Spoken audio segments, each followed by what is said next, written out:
Una temperatura de 26 grados, que yo lo remarco a cada rato porque yo soy fanático de las temperaturas frescas, templadas, pero más tirando a fresca. Claro. Claro, me gusta eso de llevar el catre al lado de la heladera, ¿viste? Cuando hace calor.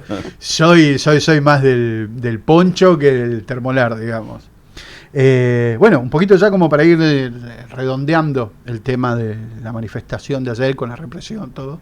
Y también como para tener una visión de cuál es la postura del Estado, del gobierno. No le llamemos Estado, sí, del Estado, digamos, el gobierno sería. Porque el Estado es mucho más grande que el Poder Ejecutivo.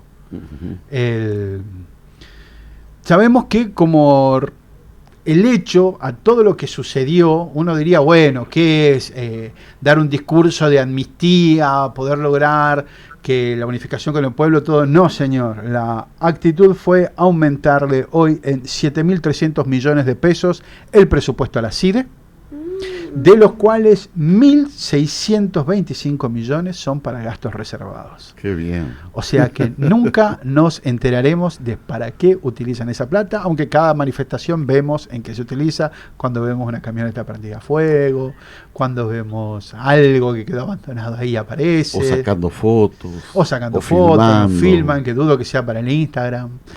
Y sabemos bien que todo esto, como decíamos hace rato, responde a poder estar al tono con las políticas internacionales. ¿Por qué? Porque sabemos que Milei está desesperado, Milei, Caputo y toda su runfla están desesperados por poder quedar bien ante el FMI, ante los grandes mercados. Y para hablar de políticas internacionales estamos en contacto con nuestro muy querido amigo desde Buenos Aires, Martincito Camogli. ¿Estás al aire, Martincho? ¿Cómo estás, Marco? ¿Cómo andan? Ponete los auriculares, pelito, para poder escucharlo. ¿Cómo estás allá? Andan? Todo bien, todo tranqui. Acá estudiando a full, y bueno, muy contento de poder participar. Por supuesto, si sos uno más del equipo. ¿Qué estás estudiando? Contanos a todo lo que estás estudiando.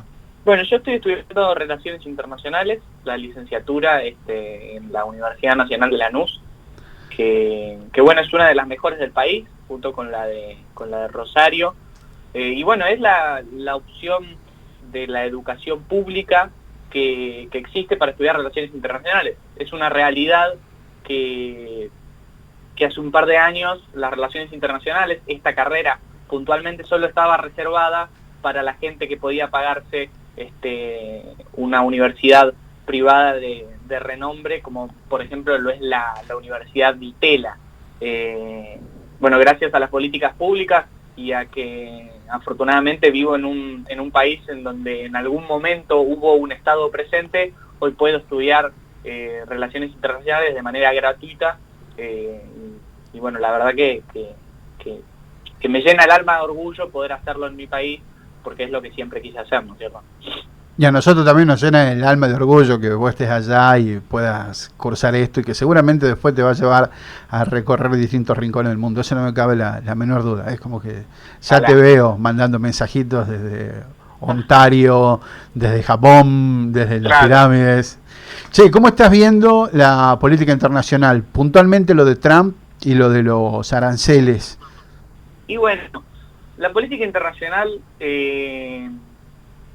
Un factor importante que se habla a la hora de hablar de política internacional o de relaciones internacionales es que es anárquico. Las relaciones internacionales no tienen un gobierno principal, por eso se habla de anarquía, pero sí tiene ciertos puntos de hegemonía. Y la hegemonía puede ser unilateral, bilateral o multilateral. Un estado de las relaciones internacionales bilateral podríamos posicionarnos en la Guerra Fría, en la cual Estados Unidos y la Unión Soviética se peleaban por la hegemonía, pero los dos eran países hegemónicos grandes. Ahora vivimos en antes de ayer podría ser tranquilamente, básicamente, sí, hasta los principios de la década de los 90, y ahora vivimos en un mundo multilateral, con muchos puntos de hegemonía. Bueno, y puntos hegemónicos que ya no son hegemónicos como los eran antes.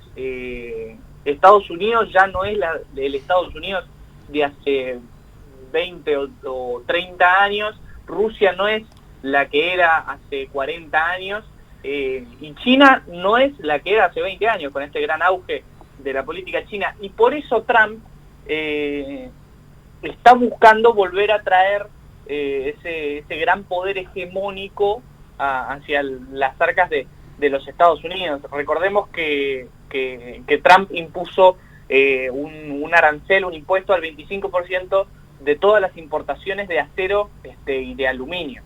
Sí. Y eso también derrumba un poco la creencia de que si vos sos amigo de Estados Unidos o te alineás políticamente con Estados Unidos, estás totalmente salvado.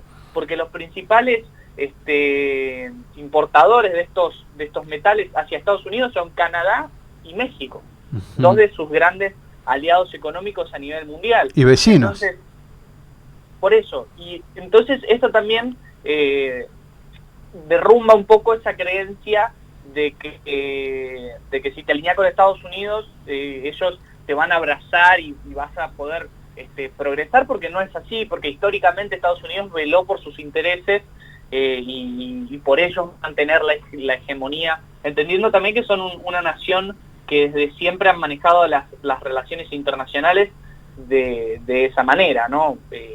Quizás de una forma u otra extorsionando, utilizando este factor que son los aranceles para que se generen en la política internacional ciertas medidas o no. Por ejemplo, una de las medidas claras y que podemos ejemplificar es el tema de Petro con los inmigrantes, que no quiso recibir a los inmigrantes en una primera instancia por las circunstancias de las cuales se las traían.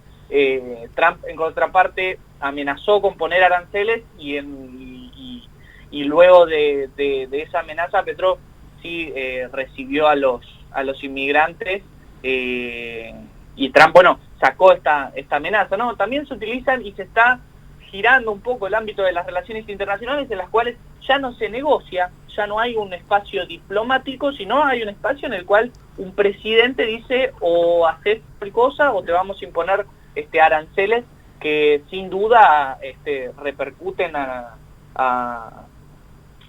los dos países, digamos, más entonces, a los países en vías de desarrollo.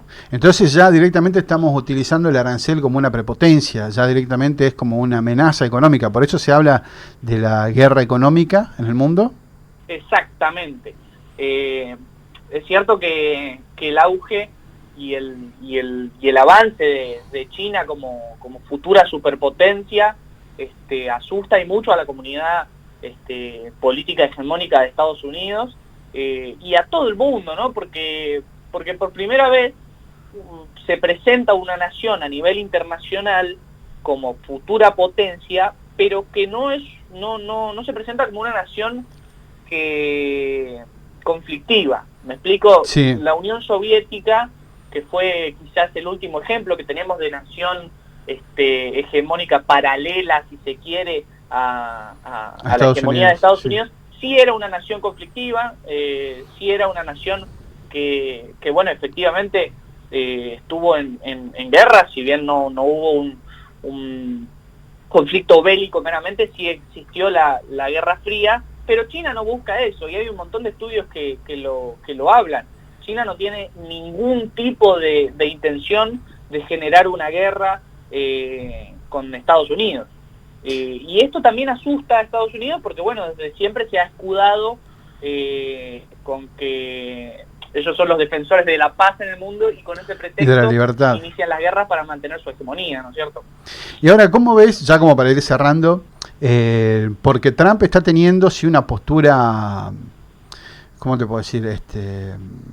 De cuidado, no me sale la palabra, que cuida la economía de Estados Unidos. Pueden preguntar, Pelito, esa es mi alarma avisándome que no sé qué cosa es que me olvidé de apagar por segundo programa consecutivo, pero proteccionista, no me salía. Trump tiene una política proteccionista ahora en cuanto a la economía de Estados Unidos. ¿Cómo ves vos, o qué te parece a vos, un presidente como el nuestro que tenemos?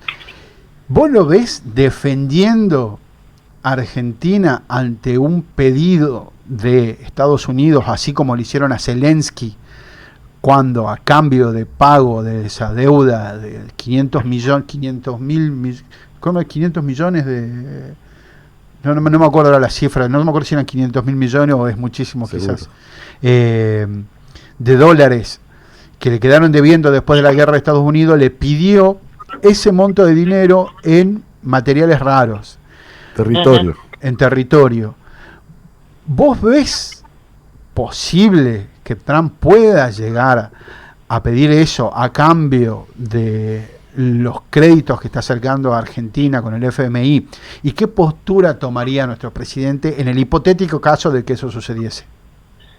A ver, yo la verdad que el tema del Fondo Monetario Internacional siempre ha sido un gran problema para la Argentina, porque a costa de él, bueno, se ha endeudado a la nación y ha imposibilitado las vías o formas de desarrollo que tenía, o proyectos de desarrollo que tenía la Argentina. Yo la verdad que veo a un presidente, y no solo a un presidente, sino a una comunidad política argentina, porque es una realidad que el presidente no es el único que toma las decisiones, y no creo que sea la última palabra.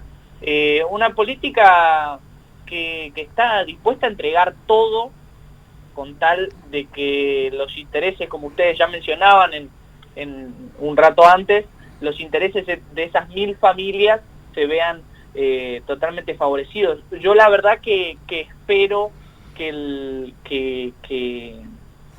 bueno, que la política internacional tenga algo de racionalidad, y que esto no se genere como una práctica común, digamos, porque con ese pretexto no solo nos pasaría en Argentina, sino que pasaría en todos los países que están endeudados a nivel mundial, y que la forma de pagar deudas sea entregando soberanía, como ya pasó en Ucrania, y si sucede en la Argentina, que es una posibilidad totalmente inmediata, porque yo creo que lo único que faltaría es que se haga el pedido. Yo no tengo ningún tipo de duda que este gobierno nacional actual accediera a ese trato. Pedido.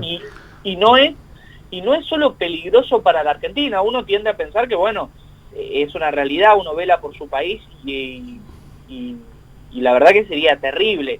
Pero no es solo peligroso para la Argentina, porque luego de lo que pasó con Zelensky y se concreta justamente este miedo que tenemos todos de una pérdida de soberanía a cambio de la deuda, la verdad que se generaría como una especie de conducta común a nivel internacional, y esto generaría un poder extorsivo contra todos los países que deben a nivel mundial, en el cual Estados Unidos podría sacar totalmente provecho, más en la situación económica en la que está, ¿no es cierto?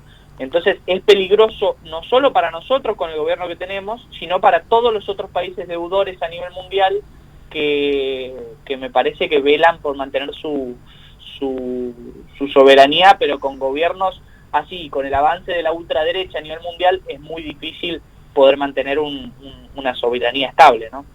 Buenísimo, Martincito. Te agradezco, Marco, te agradecemos en el ¿puedo agregar algo a lo que decía Martín? Hola, Martincito, ¿cómo te va? Hola, Pelito, ¿qué tal? Bien, bien, bien. Sí, siguiendo la línea de tu análisis, eso tiene mucho que ver también con lo que quieren hacer con Malvinas, ¿no? Exacto. Que en donde el presidente Milei, desde que asumió, tiene una negación absoluta con la isla Malvina, con la lucha por la isla Malvina, por la soberanía, y sin lugar a dudas, si vos admirás a la Thatcher, expresidente, primer ministra de Inglaterra, estamos todos en familia, digamos, desde la concepción de esta gente que son cipayos y entrevistas, ¿no? No recuerdo quién dijo que gobiernan un país que detestan. Más o menos, sí. Entonces eso le encantaría ser otro país que no nosotros. Sí, totalmente. Así que bueno, Martíncho, te despido por ahora, estamos con vos seguramente la semana que viene, para poder enterarnos un poquitito de qué sucede en el globo. Te mando un abrazo grande. Y tratá de cuidarte cuando vas a la cancha del Rojo, ¿sabes? Por supuesto. Abrazo bueno, grande. Abrazo grande, Martín, muchas gracias por tu contacto. Vos sabés que estuvimos charlando con Martín Camogli desde Buenos Aires. Quien va a La ser- chicharra. La chicharra, exactamente, conocido por ser la cara sonriente de la chicharra siempre.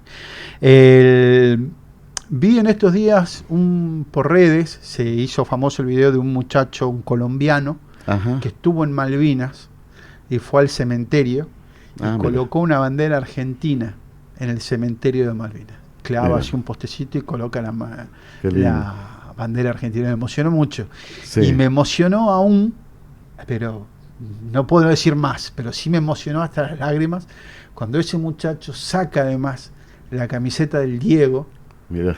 la camiseta azul del Diego con la que le hizo el gol a los ingleses, y la coloca en una de las cruces de las tumbas que estaba ahí. De Malvinas. Entonces, en Malvinas en este momento está flameando en el cementerio una bandera argentina y la camiseta del Diego, que tan necesario es ahora y tan recordable, cuando no solo nos dio felicidad tomando esa pequeña revancha ante los ingleses al meterle el gol, esos 2 goles, uno con trampa, maravillosa trampa, riéndose del universo, y el otro marcando en la historia del fútbol que él era el mejor y que era argentino, y haciendo el gol que sería recordado y evaluado como el mejor gol de la historia, y marcando sobre todo tiempos como la frase que ahora se lo citó tantas veces y que nunca está de más decirla, que hay que ser muy cagón para no defender a los jubilados.